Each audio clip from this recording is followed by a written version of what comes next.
The International Astronomical Union was founded in 1919. Its mission is to promote and safeguard the science of astronomy in all its aspects, including research, communication, education, development through intentional cooperation. In studio today, we have Dr. Tana Joseph, who is a South African astronomer currently doing research visits at the OAD offices, and she's here to tell us all about IAU. Ma'am, welcome to the show and thank you so much for joining us. Thank you for having me. I'm very excited to be here today. For all the viewers, not just the viewers, but people like myself, if I've never ever heard of IAU, what is it all about? So the International Astronomical Union is it's a non-government organization that, as you said so brilliantly at the start of this interview, it works via getting, international collaboration and cooperation from astronomers all over the world, so that we're kind of all pulling together in the same direction when it comes to our research, our communication of our science with the public, and even astronomy for development. And so one of the main things that they do that I think for me is probably the biggest impact is that the IAU is responsible for the naming of new discoveries of objects that we find in space. Oh, so, I love that. Yeah, so you can't, unfortunately, when you find something, you can't name it after yourself. There's a process that you go through with the IAU, and then they formulate the official name according to their processes so that we can keep track of all the things we're discovering, and so that everywhere and everyone around the world knows what this thing is called and giving it a unique, a unique label so we don't get confused because we find lots of interesting things in space. Yes, I love that. And you mentioned something that I loved in your speech, talking about how you're not just working as an astronomer in South Africa, but from all over the world, and you guys are discovering things together. Now, what I want to find out is that if I don't know what an astronomer is, which I feel like I should, how can you explain to our viewers what is an astronomer?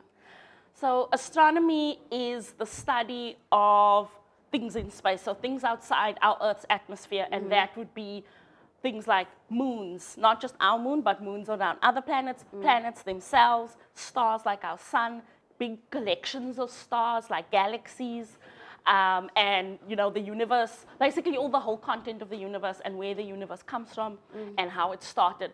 So so anything kind of outside the Earth's atmosphere is something that we're very that we study. So that's rocks and gas and exploding things and stuff that we never expected to see before. And it's a really fun and exciting job. It sounds like a fun and exciting job. I mean, we were speaking earlier and we were talking about sometimes how I feel like science jumbles my mind, and then you're sitting here like discussing it so like you love what you do, and that's what we love to see. Now in 2024, General Assembly is happening. Talk to us about that. So the International Astronomical Union General Assembly, or the IAUGA, is coming to Africa for the first time in 2024. So think of it like when the World Cup came in 2010, it's like that, but for astronomers. So it's the biggest global meeting of astronomers in the world. We're going to be talking about research, as said, public communication, education, and astronomy for development. And it's very exciting to have it here, as it's the first one on our continent, and we really want to showcase the excellent research and work that we're doing, not just in South Africa as a leader of astronomy with our incredible telescopes, mostly in the Northern Cape, but also across Africa, the work that we're doing. And I'm really looking forward to it, to this, because it's going to be, the first meeting where African scientists or African astronomers can come here without worrying too much about visas and stuff like that, and traveling too far. So a home GA, which we've already started preparing for. Because most of the times it's usually like, okay, we need to go, they need to fly us out and then show us in their realm. But this time we're like, come home, let's show you what we have in Africa. Absolutely. I love that. Are you excited? I'm very excited. I'm excited for astronomers coming within Africa, coming to Africa and showcasing their excellent work, but also I'm excited to share our beautiful skies and the things that we see here that maybe we as Cape Townians take for granted because we live in a big city where, unless it's load shedding, it doesn't get very dark.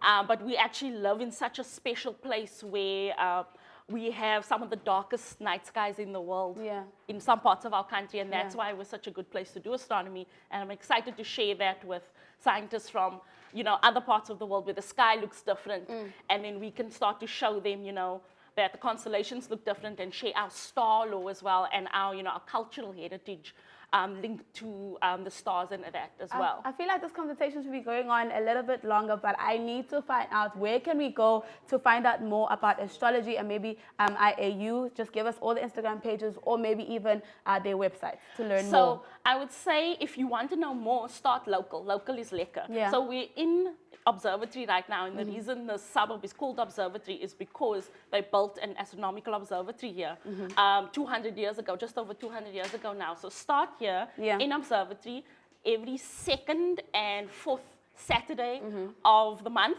They are free stargazing shows where astronomers come and help the public to, if the skies are clear, we set up telescopes and we help you look at the stars, and then there's a lecture by a South African astronomer, or maybe sometimes we get an international visitor on different topics. Yeah. And sometimes we even have tours of the old buildings, because as I said, the observatory is over 200 years old. Yeah. There's some old telescopes, there's some old instrumentation, so you can see kind of how technology has changed as well. Yes, thank you so much. Unfortunately, I have to move on to the next part of the show. But Thanks ladies for and gents, having those me. are all the places that you guys can go to. Dr. Tana Joseph, thank you for joining us.